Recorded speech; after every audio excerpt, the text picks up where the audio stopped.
Margaret and William had the kind of love that others envied, a bond built over a decade of trust, laughter, and shared dreams. Their life together in a picturesque Charleston home seemed almost storybook perfect, a reflection of the devotion they had nurtured for years. Margaret, a soft-spoken woman with an unwaveringly kind heart, had always trusted William without question. He was charming, intelligent, and had an undeniable way of making her feel like the only woman in the world.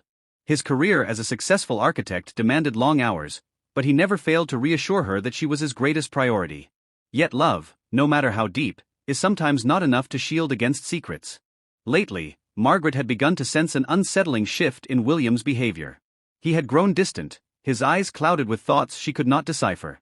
His late nights at the office became more frequent, and the tender gestures that once defined their love gradually began to fade.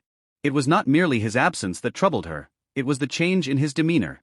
The way his touch felt hollow, the way his gaze seemed to drift past her, as if searching for something she could not see.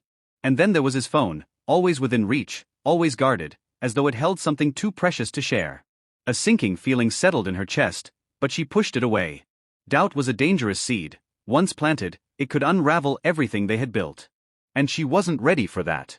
It was a rainy Tuesday evening when she stumbled upon the first undeniable sign. As she picked up William's jacket from the chair, a delicate yet unfamiliar scent curled around her senses. Sweet, floral, not her own. She told herself it was nothing, a passing trace from a colleague, a meaningless accident. But then, her eyes caught it, a single lipstick stain on the collar, deep crimson, a shade she never wore. Her hands trembled as she placed the jacket back, her heartbeat hammering against her ribs. Was she imagining things, or was there something far more sinister lurking beneath the surface of their seemingly perfect marriage? Margaret did not confront him, not yet. Instead, she watched. She studied the way he avoided her gaze, the way his phone remained face down on the table, the way he suddenly began showering her with unexpected gifts, as if trying to erase an unspoken guilt. The final crack in her trust came one night as she stood outside his study, the door left ajar just enough for her to hear his hushed voice. "I can't talk now. She's home." Her stomach twisted painfully. Who was he talking to? And why was he hiding it? Determined to uncover the truth, she did something she never imagined she would. She hired a private investigator.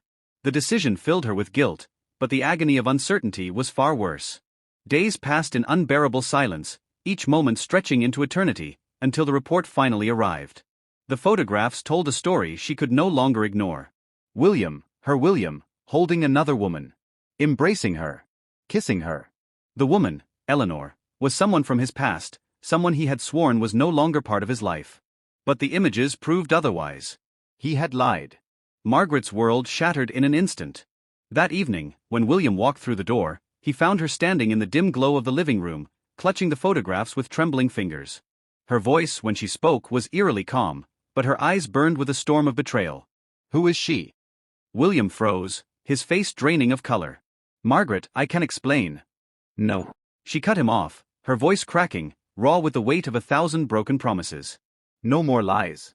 The silence that followed was suffocating. He exhaled sharply, running a hand through his hair. "I never meant to hurt you." A bitter laugh escaped her lips. "But you did." Tears welled in her eyes, but she refused to let them fall. She had spent too many years loving a man who had been unfaithful to her, and now she was done. The days that followed were filled with an unbearable mix of pain, anger, and self-reflection. She was faced with a choice: stay and try to mend what was broken, or walk away and start anew. She chose herself. Leaving William was the hardest decision she had ever made, but it was also the most empowering. She refused to let his betrayal define her. Instead, she embraced the pain, using it to fuel her journey toward healing. And as she stood on the threshold of a new life, she understood something profound. Sometimes, the end of one love story is merely the beginning of another. One where she was the protagonist. One where she chose happiness, on her own terms.